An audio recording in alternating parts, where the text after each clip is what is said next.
côté avec les jumelles. Puis qui je vois au loin?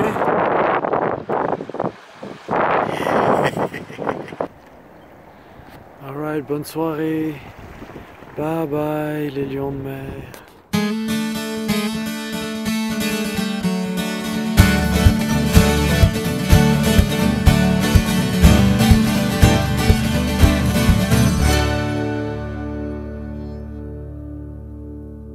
On s'est réveillé sur les bords du Golden Gate Bridge.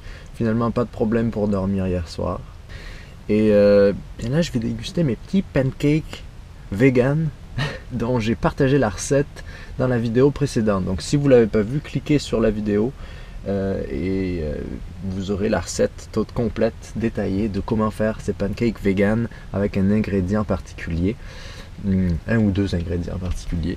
Et après avoir mangé ces pancakes, on va se rendre à un endroit. Moi aujourd'hui je vais pas aller à San Francisco, je vais en fait aller à un autre endroit. Je vous en dis pas plus. On mange, on se prépare et on va aller visiter. Je vais pas vous le dire jusqu'à ce qu'on soit rendu.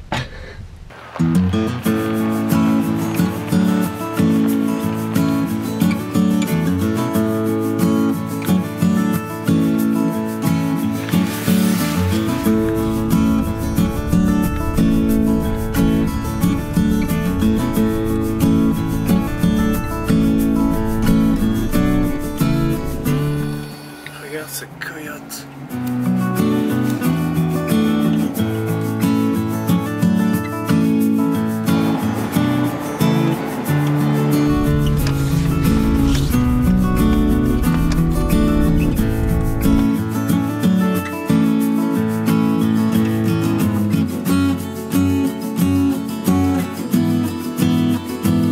À un moment ou à un autre, il va bien falloir que j'essaye de faire du surf. Moi j'en ai jamais fait, j'ai vraiment pas le truc pour les sports de glisse comme ça, mais faut quand même que j'essaye.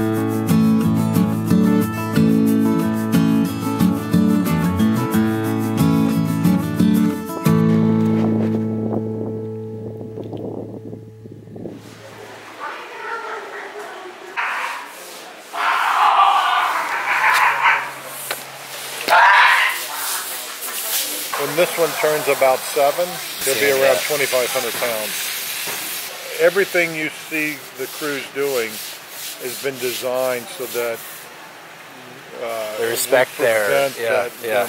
So the crews you'll never hear the crews talking in a pen. Right. That's why all of these signs. We just don't want them to get comfortable around using voices. Yeah. If they become habituated, we can't release them. Pire que les prédateurs, tous les déchets qui sont dangereux pour les otaries. Alors on se trouve au refuge des mammifères marins de San Francisco et c'est un endroit assez particulier, c'est un endroit privé, mais où beaucoup des sauvetages des lions de mer, des éléphants de mer, de tous les otaries, où tout ça s'effectue. C'est très silencieux et en fait tout ça c'est fait pour que les otaries et tous les éléphants de mer et tous les mammifères marins ne s'habituent pas aux humains pour qu'ensuite ils retournent à la mer. Après avoir secouru une otarie ou un mammifère marin, ils vont lui mettre un tag et le tag va parfois être aussi une façon de géolocaliser. La plupart l'ont pas, mais certains l'ont.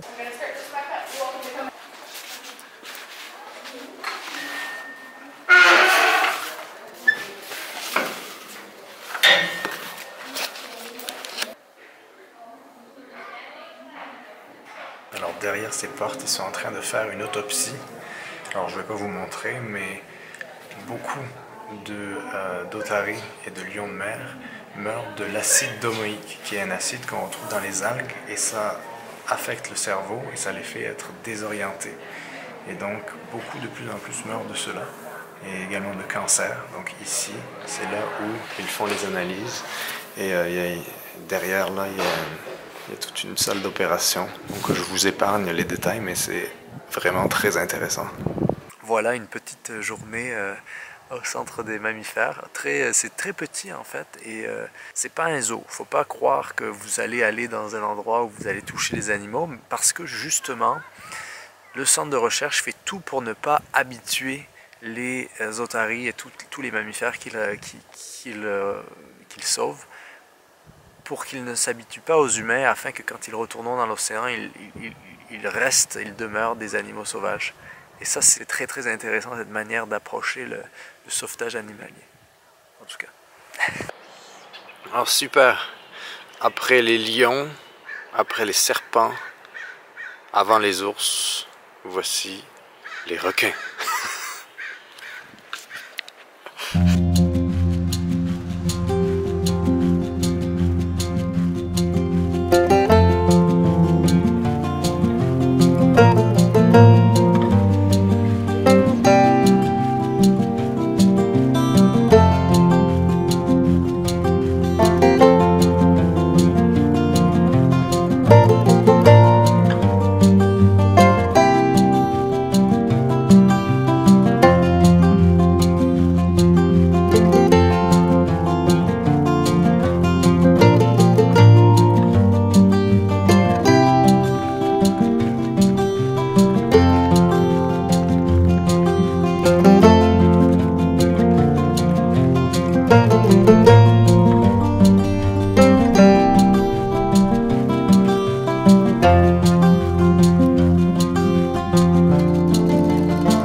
Plein de oiseaux. C'est assez drôle de conduire. J'étais à San Francisco et là, ensuite j'ai conduit de nuit hier dans une route, la route de Muir Woods, assez dangereuse. Je me suis mis sur le bord de la route et ce matin je suis reparti, et je disais dans une vidéo que la meilleure façon de s'introduire à une région, c'est par la randonnée. Donc, c'est ce que je vais faire aujourd'hui.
Alors je viens de voir un lynx, juste là, un bébé lynx, normalement doit pas être loin. Oh, ici, il y a une trace ici. C'est un peu freaky.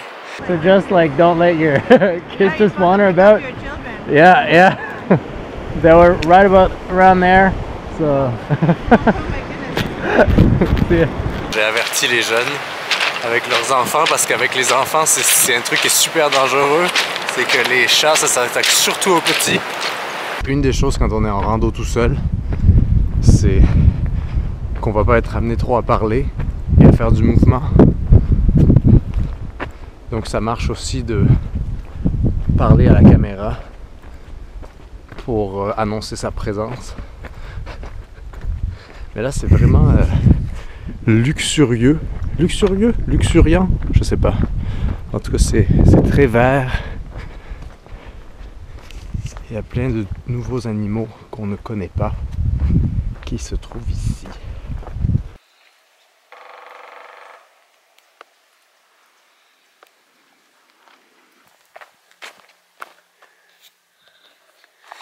Une nouvelle fois. Ah, turkey sandwich.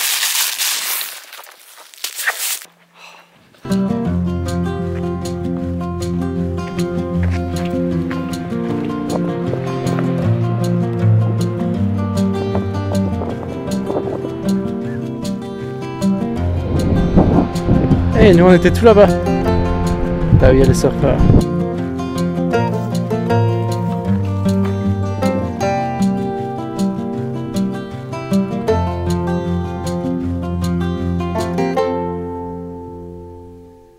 En tout, la rando, elle fait une trentaine de kilomètres, 33, 34 kilomètres. Et malheureusement, je suis parti un peu tard et je vais rebrousser chemin à un moment. Oh, un aigle!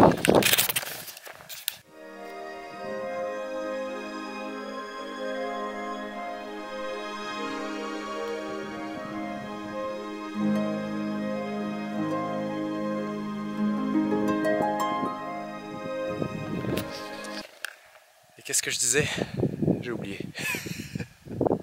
Mais ouais, ça donne un bon avant-goût de ce Pacifique, de cette côte Pacifique, avec d'un côté l'océan et de l'autre des forêts de pins, des forêts de séquoia de l'autre côté, des forêts luxuriantes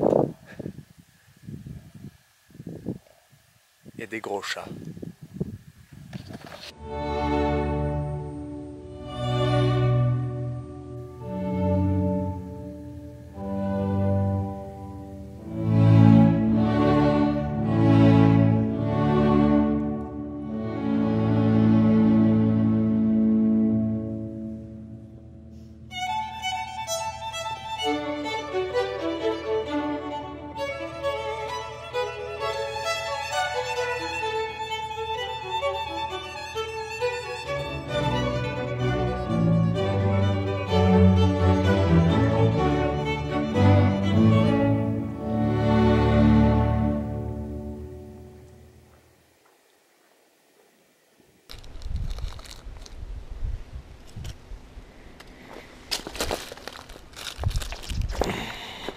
Et sérieusement, les Californiens, là, je veux bien qu'un accident ça arrive de temps en temps, là, mais fucking hell.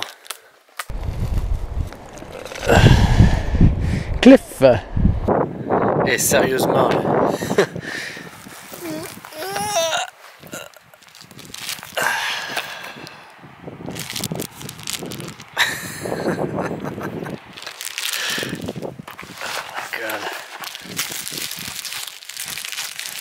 Je dois vous avouer que c'est assez récent ce que je fais de ramasser presque intégralement tous les déchets que je trouve. Avant, je le faisais juste de temps en temps. Mais là, depuis, je sais pas, quelques mois, j'ai vraiment commencé à tout ramasser parce que j'ai réalisé que si moi je le fais pas, si tout le monde a la même mentalité que j'avais, que oh, quelqu'un va le ramasser, ben, personne va le faire. Donc il faut bien que quelqu'un le fasse. Et certains disent « Oh, mais c'est donner une raison à ceux qui le font de continuer à le faire parce qu'on ramasse derrière eux. » En fait, c'est pas nécessairement pour les humains qu'on fait ça, c'est pas mal pour les animaux aussi. Vous vous souvenez, la dernière fois, on était au centre des mammifères marins et on a vu tous les déchets qui sont la cause de beaucoup de blessures, de morts et d'extinction de certaines espèces. Et donc, c'est pas mal pour ça aussi qu'on le fait, c'est pour ne pas laisser de traces dans notre environnement, avoir le moins d'impact possible. Ça commence aussi par là, puis c'est quelque chose qui est pas compliqué à faire. Donc si vous le faites pas, vous pouvez le faire aussi.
spot de ce soir. Wow! Woo!